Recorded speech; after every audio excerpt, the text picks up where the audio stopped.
If you were given one chance to step back in time, not to the Victorian age, not to ancient Rome, but straight into the Middle Ages, would you dare to take it? It sounds romantic, doesn't it? Castles, knights, feasts, and torches lighting the halls of stone. But I must warn you, if you do step through that portal, every second will test you. Because the medieval world is not a fairy tale. It is brutal, fragile, and merciless. And yet, it is also breathtakingly alive. Smell of burning wood, the echo of church bells in the valley, the rustle of cloaks in a crowded marketplace. For a time traveler, this world can swallow you whole. So listen carefully. These are not just stories. These are survival lessons. Advice passed down as though I've walked those centuries myself. Each one carries a twist you won't expect. Each one may be the difference between walking home or never returning at all. Lesson 1. Never look to clean the first mistake most time travelers make. They arrive looking to clean. Imagine you step into a 13th century town wearing spotless clothes, neat hair, smelling faintly of soap. Instantly, you will be marked as different. Suspicion spreads fast in this world. People believed in witchcraft, demons, and spies. I once read of a traveler who thought he could blend in simply by wearing a plain tunic. But the moment he walked into the market, people froze. His teeth were too white, his hands too soft. A merchant muttered under his breath, "He's been touched by spirits." By nightfall, he was being dragged to the village priest for questioning. Advice: smear a little dirt on your face, roughen your hands, tear your clothes slightly. Looking ordinary could save your life. Twist: what we think of as dirty was safety to them. Cleanliness was danger. Lesson 2. Learn to bow your head.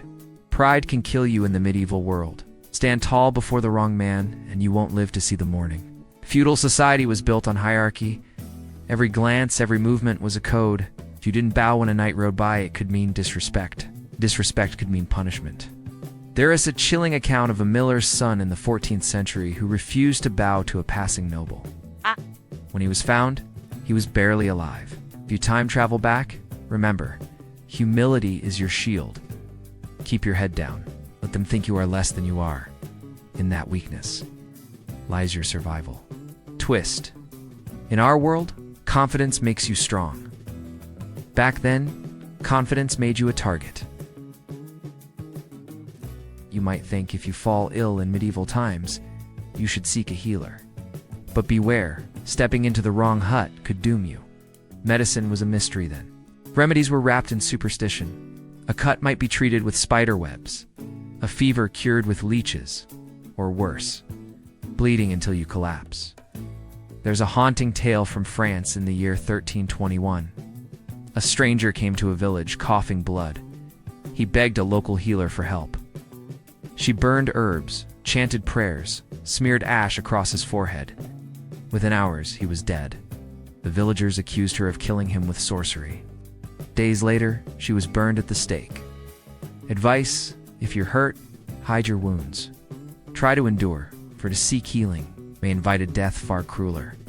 Twist: what you think is safety, a healer's hut, may be the very place of betrayal. Lesson 4. Never eat at the feast without watching first. The feasts of the Middle Ages. Music, laughter, and overflowing cups of wine. But if you think this is where you can relax, think again. Food was often spoiled. Meat was salted beyond taste. Bread sometimes mixed with ground bark to make it last longer. And the rich? They had their own dangers. Poison was a silent weapon, slipped into cups of wine to remove rivals. There is a story of a Danish king whose feast ended with half his guests writhing on the floor, their lips blue. The survivors whispered for years. Was it spoiled ale? Or something darker? If you time travel back, wait. Let others eat first. Watch closely. Your life may depend on it. Twist: what feels like celebration could be your final meal. Lesson 5. Listen for the bells. One piece of advice above all: always listen for the bells. In medieval towns, the bells ruled life. They rang for mass, for fire, for curfew, for war. When they tolled unexpectedly, people dropped everything and ran. A time traveler once told of hearing bells ring at dusk. He thought nothing of it, continued walking the streets. Minutes later, Soldiers swarmed the town. The gates were locked. A heretic was being hunted. Everyone on the streets was a suspect. He never escaped. The bells were the heartbeat of the Middle Ages. Ignore them, and you risk being swept into chaos. Twist.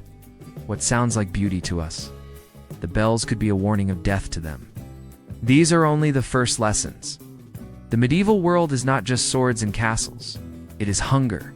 It is fear. It is silence in the dark, where one wrong step could erase you forever. But if you think you've heard the worst, you haven't. But if you think you've heard the worst, you haven't. The deeper we go, the darker the advice becomes. Part 2.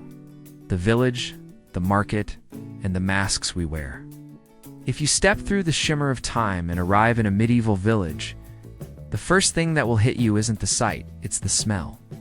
A raw, unfiltered scent of wood smoke, animal dung, unwashed bodies, and fresh bread baking in clay ovens.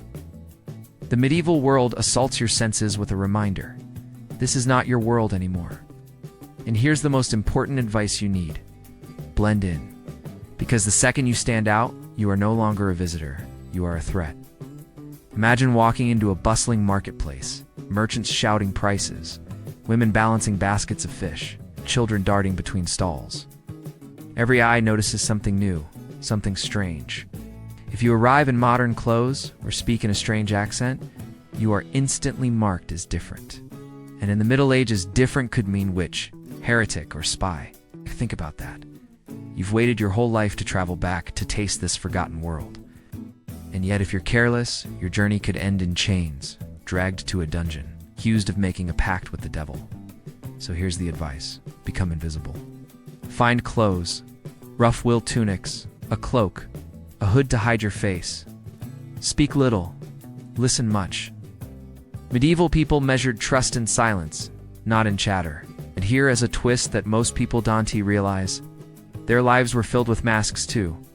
At the market, a smiling merchant might cheat you with false weights. A laughing troubadour might be a spy for a nobleman. A friendly monk might whisper your name to the Inquisition if he senses heresy. The medieval village looked simple, but beneath the mud and thatch, there was a labyrinth of fear, secrets, and survival. Now imagine. You're blending in, keeping quiet when a witch trial begins in front of you. A woman weeping, swearing her innocence, while the priest demands proof. And suddenly, someone notices you. A stranger in their village. The twist. The best advice may not be how to survive the past, but whether you can live with it. Because in that moment, to save yourself, you might have to accuse her too. Can you? Would you? Time travel isn't just about surviving. It's about facing the darkest parts of humanity and realizing how fragile mercy once was. The market wasn't just where people sold bread and cloth. It was where human cruelty was traded openly, disguised as justice. And if you want to survive medieval times, you must learn to wear a mask too. Part 3. The rules of survival. What no one tells you. If you ever found yourself stepping through the invisible veil of time into the Middle Ages, survival wouldn't just depend on strength or knowledge. It would depend on your ability to disappear into the crowd, because in a world where suspicion ruled, where whispers of witchcraft could get you dragged to the town square and burned alive, the biggest mistake a time traveler could make was standing out. So here's the first piece of advice. Dress the part, smell the part, and silence your tongue. 1. Clothes as a shield. You might imagine arriving in the past wearing jeans, sneakers, and a t-shirt. But to medieval eyes, you'd look like an alien. Fabrics were coarse, dyed with earthy pigments, brown, gray, green, muted blues. Bright colors were reserved for the wealthy, and silk or fine linen could mark you as someone suspiciously rich or foreign. The emotional twist. Clothes weren't just about blending in, they were your first layer of protection against accusation. Even the wrong shoes could make people think you were from the land of the fairies. Imagine being stared at by dozens of eyes. Your strange clothes making you the story of the village before you even utter a word. One wrong move, and your time travel journey ends not in history books, but at the gallows. 2. The language trap. Even if you studied Old English or Latin, what you learned wouldn't save you. Language shifted drastically, even from village to village. Speak too well, and you'd be mistaken for a noble or spy. Speak clumsily, and you'd be seen as a fool or foreigner. The safest advice: say as little as possible. Smile, nod, bow your head, pretend you're mute, or claim an illness has stolen your voice. In medieval society, silence wasn't just survival, it was a mask against death. 3. The smell that betrays you. This one is almost impossible to fake. Modern people carry the scent of soap, shampoo, deodorant, even fabric detergent. To a medieval nose, you'd reek of strange herbs and chemicals they'd never known. And here's the twist: that scent alone could be your undoing. The emotional weight here is haunting. You might be rejected before you speak a single word, cast out as an omen simply because you smell too clean. The heartbreaking advice: roll in smoke, work with animals, rub earth and sweat into your clothes, because in that world, filth was camouflage. 4. Money, the trap that burns. You pull out a coin from your pocket, a $20 bill. It'd be a coin from the 21st century. To you, it's nothing, but to them, it's a death sentence. Coins were minted with the king's face, with precise weight and metals. Anything different would scream witchcraft or forgery. The advice is chilling but true. Never carry modern money into the past. If you must hide gold or silver jewelry, melt it down. Let a blacksmith craft it into something plain, because wealth in the wrong form is as dangerous as a weapon. 5. The church, friend, or executioner. Here lies the greatest twist of survival advice. The church was both your shield and your noose. 10 Mass. Cross yourself. Murmur prayers of on, if you don't believe. To refuse was to invite death. Yet to know too much of Scripture, to speak too confidently of future theology, could brand you as heretic. The emotional truth. In medieval society, the church was everywhere. Your sanctuary, your judge, your executioner. Emotional twist ending of part 3. If you think surviving in medieval times would be like living in a Renaissance fair, think again. It wouldn't be the knights or the wars that killed you. It would be the whispers of suspicion. The way eyes narrowed when you walked by. The way your very existence, your clothes, your words, your smell, made you an outsider. And so, the cruelest advice I could give is this: to survive the medieval world, you must learn to bury yourself alive in it. To silence the voice of who you are and become no one at all. Part 4. Advice for surviving the medieval world. By now, you may have realized something: time traveling to the Middle Ages. ISN. It's tea about knights in shining armor, waiting to welcome you. It's about survival. Every step you take, every choice you make, could decide whether you live another day, or become just another forgotten soul buried in the mud of history. So let me give you advice, true advice that might just save your life if you ever find yourself trapped in those brutal centuries. Advice 1. Never stand out. The first rule of survival: never stand out. Forget your modern slang, your strange accent, your clean clothes. In medieval times, being different wasn't charming. It was dangerous. People feared outsiders, and fear turned quickly into hatred. Many accused strangers of witchcraft, spying, or curses. Imagine this: you step into a village and smile politely at a farmer's daughter. To you, it's harmless. But to them, you might look like a demon who appeared from nowhere. Whispers spread. The priest warns the people. And soon, the crowd carries stones in their hands. Not greetings. Twist. In the medieval world, blending in meant survival. Forget who you are, become who they are. It could be the difference between being remembered as a traveler or being erased as a monster. Advice 2. Respect the church. The medieval church wasn't just a place of worship. It was the center of life, law, and fear.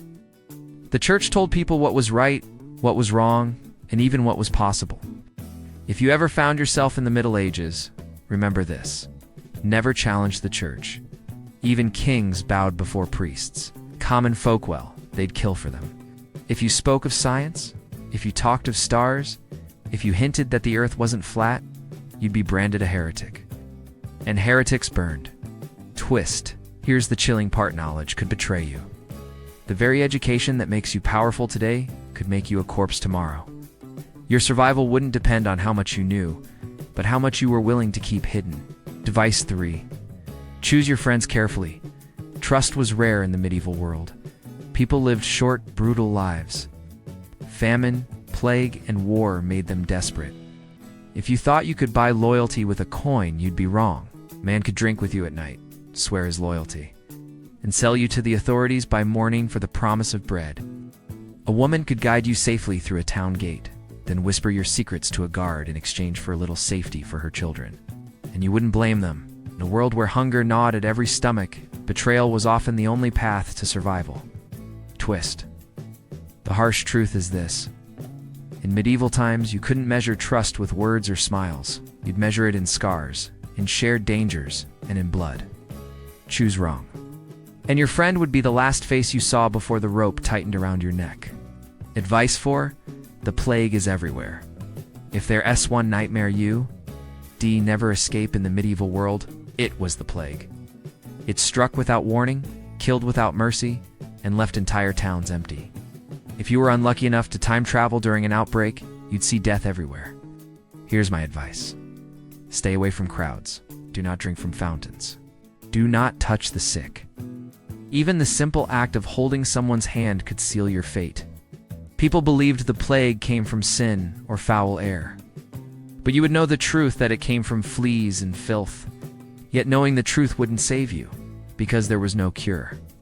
Twist, imagine this. You try to help a child coughing in the streets. You give them water, comfort them. And the next morning, you wake with the same fever. In the Middle Ages, compassion was a death sentence. Sometimes the kindest choice was to walk away. Advise 5. Always have an escape. And finally, always have an escape. In the Middle Ages, danger could come from anywhere: lords demanding taxes, bandits on the road, or whispers of witchcraft. Never sleep in the same place too long. Never trust that you are safe. If you travel, know the rivers, the forests, the hidden paths. Always keep one secret place where you can vanish. Because in this world, one wrong step didn't mean embarrassment. It meant chains, torture, death. Twist. In the medieval world, you weren't living, you were surviving.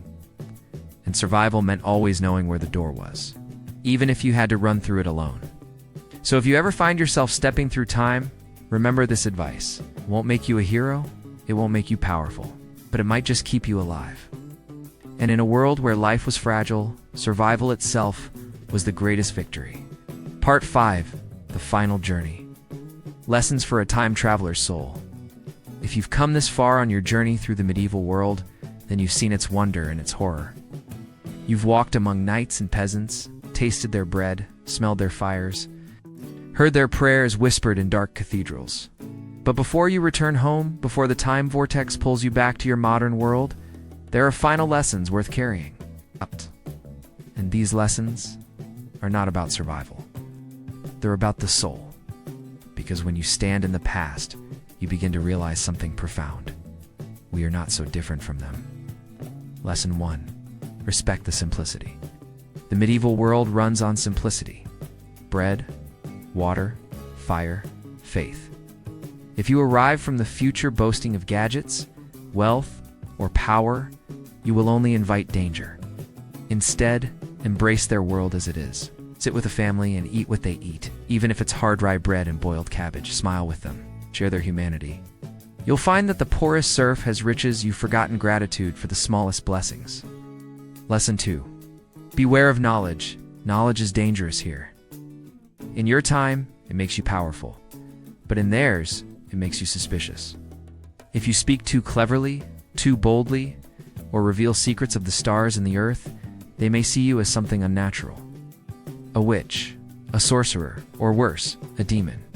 So if you must speak of knowledge, speak softly. Frame it as a story, a dream, or a parable. That way your wisdom survives, without ending your life at the stake. Lesson 3. Trust carefully. Not everyone is your friend. Yes, there's kindness here, peasants, who will feed you even when their cupboards are bare. Monks who will bandage your wounds. Travelers who will share their cloaks on cold nights. But there are also betrayers, whisperers, spies. The medieval world is heavy with fear. The wrong word can travel fast. One day, you're an honored guest. The next, you're an accused stranger. So trust carefully, but do not let fear harden you. Because sometimes, the very person you risk trusting will be the one who saves your life. Lesson 4. Learn their faith in this world. Faith is not a private choice, it's the air they breathe. Everything from harvests to wars to sickness is framed by the hand of God. If you do not understand their faith, you do not understand them. That doesn't mean you must believe what they believe, but respect it. Walk into a cathedral, bow your head, listen to the chants that echo like thunder through stone halls. In that moment, you'll feel what they feel: awe, fear, hope.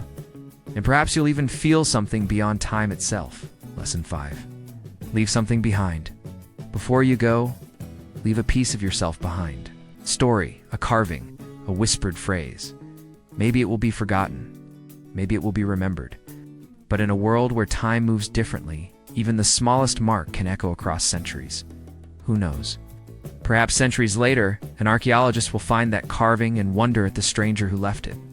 And in that moment, you will have proven time travel real, not by machines, but by memory. The final twist. What the medieval world teaches us. You went to the medieval world seeking advice to survive, but the truth, it's the medieval world that gives you advice for today. Cherish what you have. Live with gratitude. Don't mistake knowledge for wisdom. Trust carefully, but love deeply.